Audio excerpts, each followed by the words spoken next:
Hello friends, स्वागत आहे तुमचं दीपालीज कुक स्टुडिओमध्ये। आज आपण छान असं कैरीचं पन्ह बनवणार आहोत। कैरीचं पन्ह बनवण्यासाठी बघा छान 2 कैऱ्या घेतल्या आहेत। कुकरमध्ये ह्या 2 कैऱ्या मी ठेवून घेतल्या आहेत।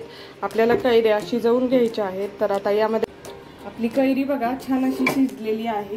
आता ही आपण एका भांड्यामध्ये ओतून घेऊया।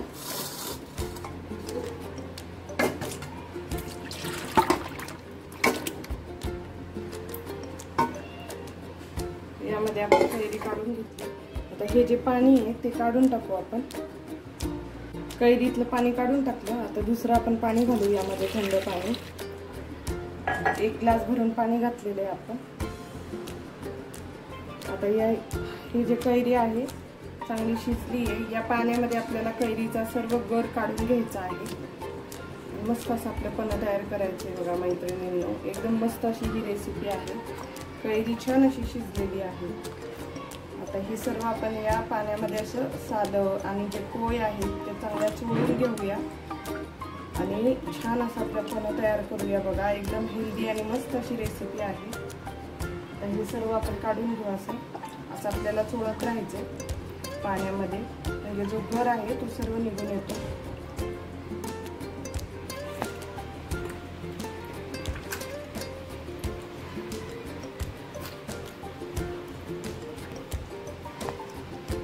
सर्व गर आपण या भांड्यात काढून घेतला। आता यामध्ये आपल्याला गूळ घालायचा आहे। तुम्ही गुळाच्या ऐवजी साखर सुद्धा घालू शकता। मस्त असं गूळ घालूया आणि हे पण चांगलं तुम्ही फ्रीज मध्ये ठेवून एका बॉटल मध्ये भरून जसं हवा तसं घेऊन पिऊ शकता। 15 ते 20 दिवस छान असं हे पण राहतं।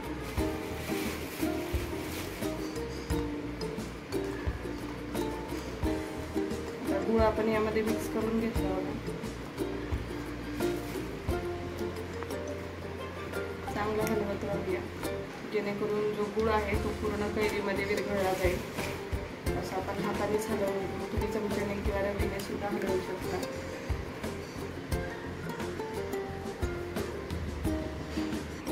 एका भांड्यावर आपण बघा ही पुरणाची चाळण अशी ठेवून घेतली आहे।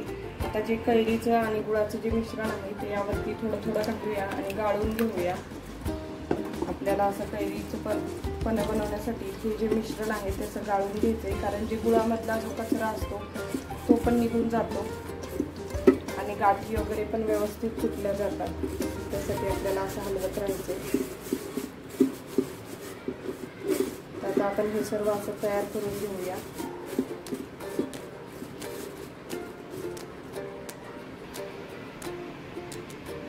छान असं बघा हे मिश्रण मी गुळ आणि कैरीचं हे तयार करून घेतलं। चाळणीने व्यवस्थित गाळून घेतलेलं आहे। चाळणी बाजूला ठेवूया आपण।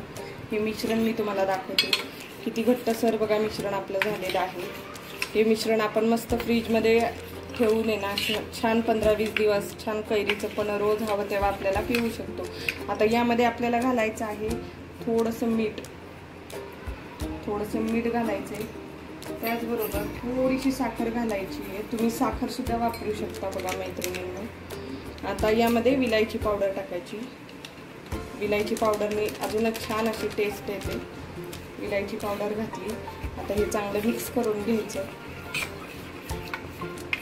तुम्ही गुळाचा वापर करण्याऐवजी छान असं साखरेचा वापर करून पण बनवू शकता, पण गूळ घालून बनवलेलं एकदमच छान आहे आणि चवीला पण अतिशय भारी लागतं। नक्की करून बघा। हे चांगलं मिक्स करून घेत आहोत बघा आपण। छान असं आपलं पन्ह तयार झालेलं आहे। तुम्ही इथे तयार झालेलं आहे छान। आता आपण पन्ह एन्जॉय करूया।